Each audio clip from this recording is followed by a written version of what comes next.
Nagligpit ang batang mabait.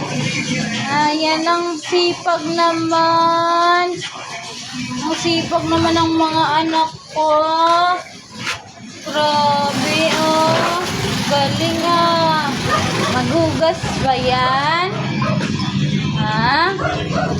Maghugas ang palangga ni mama.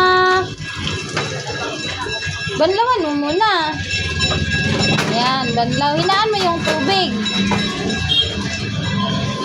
Hinaan mo pa.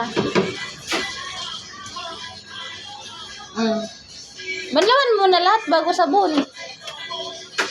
Lagay mo doon.